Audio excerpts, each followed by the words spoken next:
وضاحت کا سلسلہ شروع ہو جائے گا۔ یوں بھی حواس پر عجیب سی تھکن طاری ہو رہی تھی۔ تیمور علی خان نے اسے بتایا تھا کہ نازنین معدے کے کینسر میں مبتلا ہے اور انتہائی سٹیج پر ہے۔ السر کی شکایت تھی جو بگڑ کر کینسر میں تبدیل ہو گئی ہے۔ بس اتنی ذرا سی دیر کی بات تھی۔ ہمارے اور ان کے بیچ کیا خواب سا رشتہ رہا ہے، یقین نہیں آتا۔ تصویروں میں جو دیکھا تھا وہ کچھ بھی نہیں تھا۔ کیسی حسین تصویر، کیسی سنگین تقدیر۔ اس نے باری کی سم دیکھا جو اپنی الجھن کو اخبار میں مدغم کرنے کی کوشش میں مصروف تھا۔ تم کب سے اس راز میں شریک ہو؟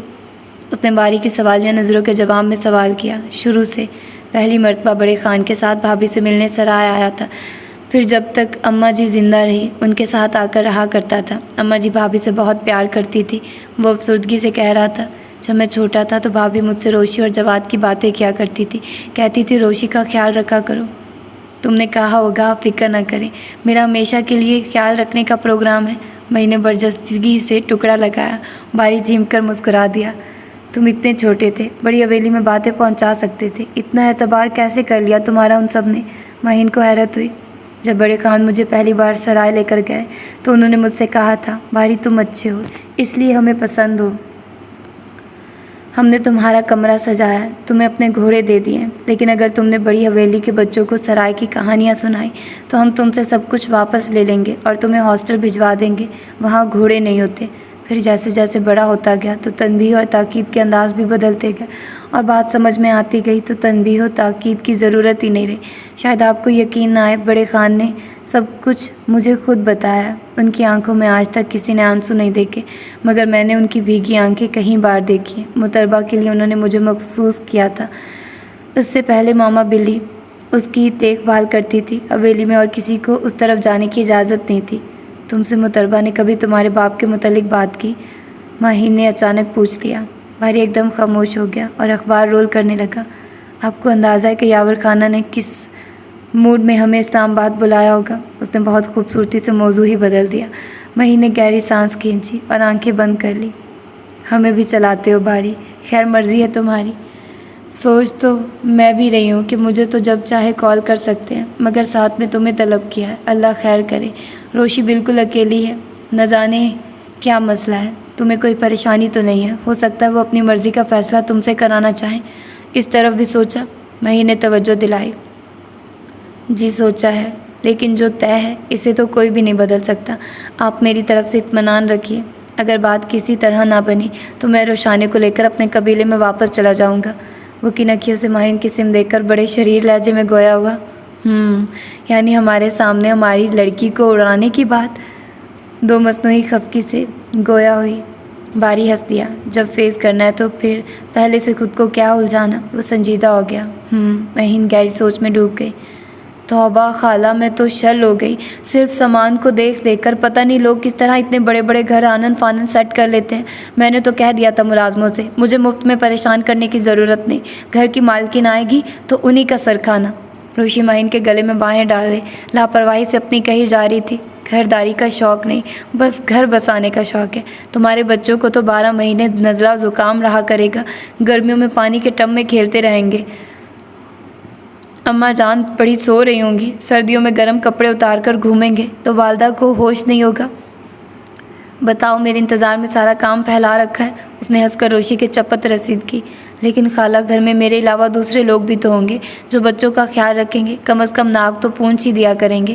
وہ کھلکھلائی۔ باری اچانک دونوں ہاتھوں میں سوٹ کیس اٹھائے ان کے قریب سے گزر کر آگے بڑھ گیا۔ اوہ، آپ کے ساتھ؟ روشی بری طرح گڑبڑا کر مہین کی سم دیکھ رہی تھی۔ جی میرے ساتھ۔ مہین نے مسکراہٹ ضبط کی۔ چچا نے کہا تھا یا خود آپ؟ روشی کی حالت ہی بدلی ہوئی تھی، خوشی بھی تھی اور الجھن بھی۔ مجھے یقین ہے پپا نے بلایا ہے، فیصلہ ہو گیا ہے خالہ۔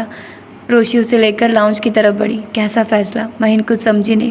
پپا نے کہا ہے باری ہمارے ساتھ رہے گا، نہ سرائے جائے گا نہ دریا بستی، اگر چاہے تو اپنے دادا کے پاس جا سکتا اپنا حق مانگنے۔ وہ تفصیل سے اسے اور یاور علی خان کے مابین ہونے والی گفتگو مہین کے سامنے دہرانے لگی۔ مہین بہت توجہ سے سن رہی تھی۔ اور اگر باری نے اس پابندی کو اپنی انا کا مسئلہ بنا لیا؟ مہین نے صوفے پر بیٹھتے ہوئے فکر مندی سے روشانے کا چہرہ دیکھا۔ تو خالہ آپ سمجھانا نا۔ روشی ایک دم پریشان سی نظر آئی۔ بعض اوقات مرد بہت سمجھدار ہوتا ہے، مگر پھر بھی سمجھ کے بجائے موڈ سے کام لیتا ہے، مہین سوچتے ہوئے کہہ رہی تھی۔